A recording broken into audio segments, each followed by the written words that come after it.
Nos murs ont des oreilles.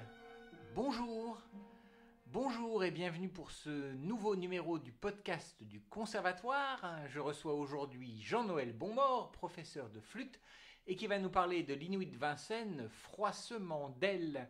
Ce concert aura lieu le mardi 17 décembre à 20h à l'auditorium Jean-Pierre Miquel. La réservation est conseillée à conservatoire@vincennes.fr. L'entrée est à 5 €, gratuite pour les élèves du conservatoire. Alors Jean-Noël, bonjour. Bonjour Vladimir. Ce très beau titre, Froissement d'ailes, on ne l'a pas inventé puisqu'on l'a emprunté à Michael Levinas, dont cette œuvre, Froissement d'ailes, sera jouée lors du concert. Donc d'où est venue l'idée de ce très beau et très évocateur programme? La flûte et l'oiseau sont un couple, on va dire, emblématique de la musique classique. Immédiatement, on pense à Pierre et le Loup avec l'oiseau, et puis on a aussi le rossignol de Stravinsky, on a tous les concertos de Vivaldi, le rossignol, le chardonneret qu'on jouera. Donc la flûte finalement se rapproche assez bien de ces chants. En tant que flûtiste, j'ai eu envie de rassembler un petit peu des pièces, mais évidemment l'oiseau n'est pas qu'associé à la flûte. Chez Ravel, on trouve aussi dans les miroirs les oiseaux tristes. Tous les clavecinistes, les couperins et d'autres ont évoqué les oiseaux, les fauvettes, les coucous, les rossignols et autres.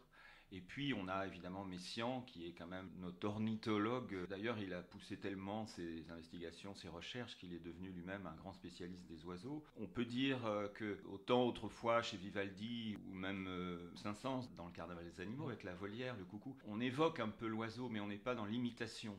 Alors que chez Messiaen il y a un souci vraiment d'imiter, il a enregistré beaucoup en forêt lui-même les oiseaux, il a décortiqué si on peut dire les chants des oiseaux, il les a classés et il a essayé ensuite par une sorte de transformation, un peu un grossissement on va dire du chant en ralentissant le tempo parce que les oiseaux chantent extrêmement rapidement, on ne peut pas imiter ça, et puis les tessitures aussi, l'oiseau chante beaucoup trop aigu. Et puis dans le merle noir, on a un peu l'impression que le merle nous parle, qu'il raconte quelque chose avec l'emploi de certains intervalles, de certaines notes, une manière de dire comme ça très rapidement des enchaînements de petites cellules de notes. Donc c'est très évocateur. J'ai passé mon prix de conservatoire à Paris avec cette pièce, que je n'ai pas rejoué depuis d'ailleurs. Que d'émotion alors. Voilà, que d'émotion, oui. Ça donne déjà bien envie. Si on va un peu dans le détail du programme, historiquement on commence avec Vivaldi. Effectivement, ça va de Vivaldi jusqu'à la pièce de Takemitsu. Alors là où il n'y a pas de flûte, c'est une pièce donc pour alto et piano, extrait d'un poème d'Emily Dickinson, poète anglaise du 19e siècle. Takemitsu évoque là un peu la brutalité et en même temps la douceur de la nature. Donc c'est sur l'oiseau, mais c'est aussi sur la nature. C'est une pièce de 95, donc c'est un an avant sa mort. La dernière pièce, c'est une pièce pour flûte d'ailleurs, s'appelle Air. Hier. L'écriture de Takemitsu est assez moderne évidemment, avec des effets d'archet sur le chevalet, des imitations comme ça de frissons, de grincements un petit peu qui évoquent aussi cette brutalité de la nature. On alterne entre les douceurs de thème comme ça avec la chaleur de l'alto et puis brutalement on passe sur quelque chose de beaucoup plus acerbe comme ça, plus grinçant. C'est une très jolie pièce que j'ai découverte, je ne connaissais pas. Donc c'est très bien qu'elle fasse partie de ce programme. Jean-Noël, je te propose une première pause musicale et nous allons écouter le chardonneret d'Antonio Vivaldi.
Le Vivaldi, donc le Chardonneret, il Gardellino pour flûte, quatuor à cordes et clavecin. Eh bien là, on est typiquement dans les concertos avec un titre. Comment évoquer l'oiseau à l'époque de Vivaldi? Eh bien, on a l'emploi de trilles, évidemment, de notes très répétées, beaucoup d'envolées, de notes, de double croche, de notes très percussives, détachées.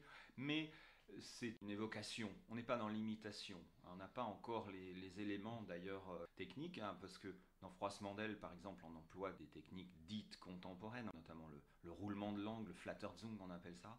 On a aussi des notes extrêmement détachées, on a le souffle, c'est-à-dire que dans Froissmandel on n'a pratiquement pas de son de flûte en fait, on n'a que des bruitages et du souffle qui évoque une sorte de crainte comme ça, de peur, de frisson. C'est ça, c'est l'histoire d'un oiseau qui est enfermé dans une pièce. C'est ça, et donc il est complètement apeuré et il veut s'échapper, donc on entend ces bruits d'ailes comme ça. C'est à la fois une pièce un peu pédagogique, dans le sens où on apprend à faire des sons glissés un petit peu, des sons soufflés, des envolées comme ça, de notes chromatiques très rapides, avec du souffle, beaucoup de souffle dans le son. Voilà, on n'est pas très habitué à faire ça, surtout au temps de Vivaldi, évidemment.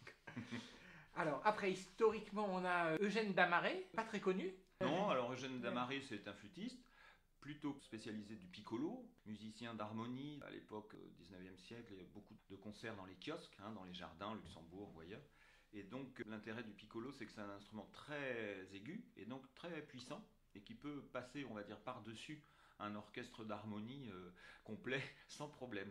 Mais là, il ne s'agit pas de ça, il s'agit d'une petite pièce plutôt amusante. Alors j'ai choisi cette pièce tout simplement parce que comme je m'appuyais sur le merle noir pour construire mon programme et la pièce de Lévinas, Froissmandel, je me suis dit, comme la pièce s'appelle le merle blanc, moi j'en ai jamais vu de merle blanc. Alors oui, j'ai fait quelques recherches pour les scolaires, c'est une aberration pigmentaire de l'oiseau. Donc effectivement, il y a très peu de merles qui ont cette dépigmentation. Mais ça existe quand même. Mais ça existe, oui, il y en a quelques-uns, mais c'est effectivement assez rare. Alors le merle blanc a été écrit bien avant le merle noir de Messiaen, évidemment, on a au moins 100 ans d'écart. Et donc cette petite pièce de piccolo est une sorte de polka. Alors c'est une sorte de clin d'œil un peu dans le concert, un moment un peu amusant. Oui, c'est très, très, très joli, très gai. C'est très gai, et puis le piccolo, on l'entend pas si souvent. On va enchaîner le merle noir et le merle blanc, histoire de contraster vraiment. Quelle vie ce Damaret? Il crée un conservatoire à Caracas, il est chef d'orchestre au Casino et au Théâtre d'Anguin, au Cursal de Dunkerque, à Paris pour la direction des bals de l'opéra, chef d'orchestre des fêtes de l'Hôtel de Ville. Il est attaché comme soliste au Concert Lamoureux quand ils sont créés. Il rédige une méthode de flûte avec une annexe pour le piccolo et il est ensuite en charge de la musique civile à Oran pendant 7 ans et il y crée l'école de musique.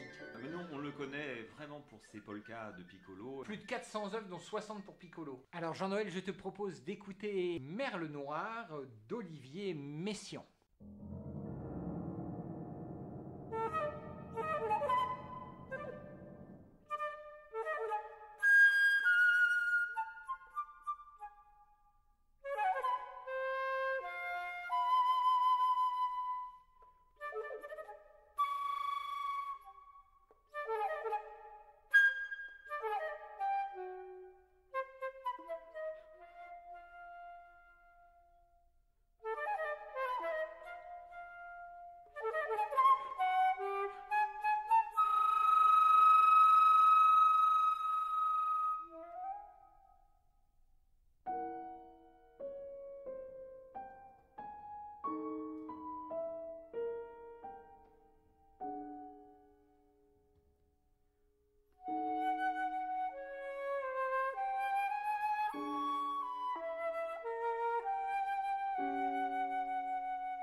ensuite, on a Joachim Andersen, lui aussi un petit peu moins connu par le grand public, avec l'Hirondelle. On est là typiquement dans les pièces de salon, on appelle ça. Donc des pièces un peu de virtuosité, vraiment faites dans cet esprit de musique un peu séduisante, mais pas forcément très élaborée, on va dire. Mais Andersen était un excellent flûtiste, mais aussi un compositeur en revanche beaucoup plus sérieux, je dirais. Et on a de très belles pièces d'Andersen pour la flûte. Mais effectivement, on le connaît nous plutôt pour ses études. Mais cette petite pièce, l'Hirondelle, c'est une valse caprice avec des jolis thèmes et puis un peu de virtuosité sur la fin.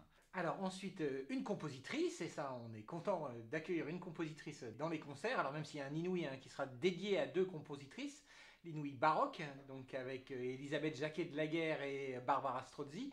Mais donc là, pour ce concert, une œuvre de Mel Bonis avec donc Scène de la forêt. Cette pièce a été composée en 1928, une pièce en 4 mouvements, nocturne, l'aube, invocation pour Artémis, la déesse de la nature et de la chasse. Il est vraiment dans la veine de la musique du début 20e, c'est-à-dire on est à la fois dans le descriptif, dans l'ambiance, on va dire.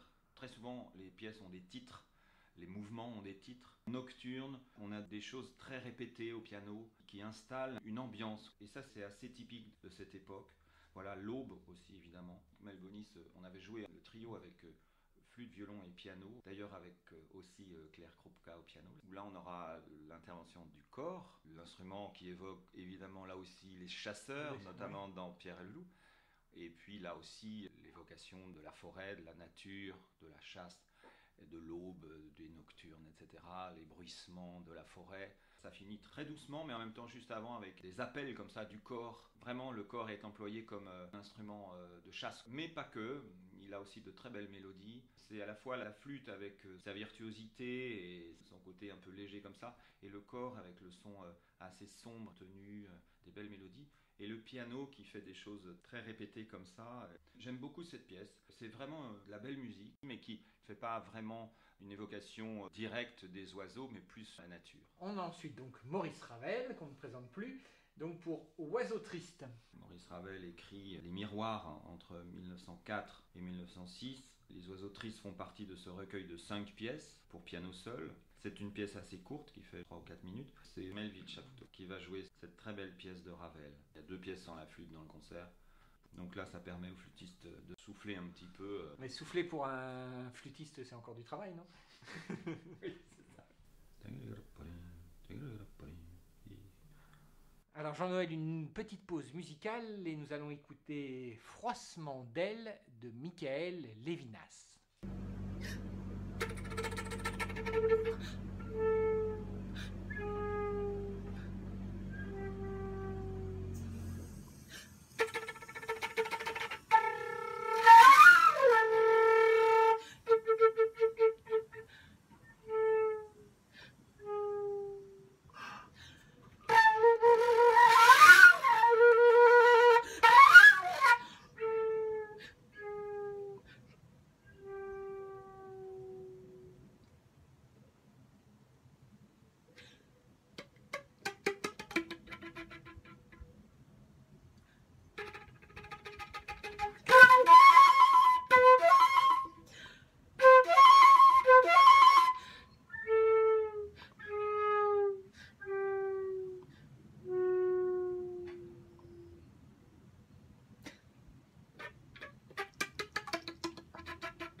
Habité là.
Finalement, à t'entendre, on a l'impression qu'il y a quand même beaucoup d'inouïs, enfin, des pièces qui sont vraiment relativement peu entendues dans ce concert.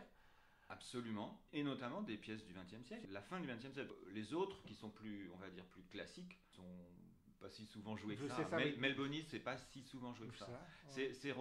J'allais dire, c'est revenu un peu à la mode, pour plein de raisons, enfin, qu'on a déjà évoquées ici, sur les compositrices qui ont été quand même mis de côté pendant pas mal de temps. L'occasion de redécouvrir Eugène Damaret. Voilà, Andersen, notamment Andersen est un compositeur vraiment à découvrir. Il a écrit des choses absolument magnifiques. Alors on pourrait dire que le Vivaldi est peut-être la pièce la plus connue oui. avec le Ravel. Bon, parce que Oiseau triste c'est quand même une pièce très connue.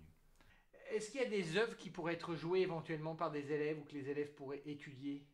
Oui, je pense que l'hirondelle, pour des élèves de 3e cycle, c'est tout à fait possible. C'est intéressant aussi de travailler le froissement d'ailes, parce que ça fait appel aux techniques contemporaines, et c'est une pièce qui est d'ailleurs à vocation pédagogique, pour justement faire découvrir toutes ces techniques aux jeunes élèves. Et quels sont donc les instrumentistes qui jouent donc pour ce concert ? Alors, on a 3 pianistes, Guillaume Lévy, Melville Chapoutot et Claire Krupka. Ensuite, on a nos cordes avec André Brevac, Zetelina à la djembe, Claire Rousset et Raphaël Bougie au violoncelle. Vincent Cronier au clavecin. Et le corniste s'appelle Rémi Gorban. Et donc toi, Jean-Noël Bonmort, à la flûte. J'ai essayé de faire quelque chose de varié, mais c'est vrai que ça reste quand même un concert autour de la flûte.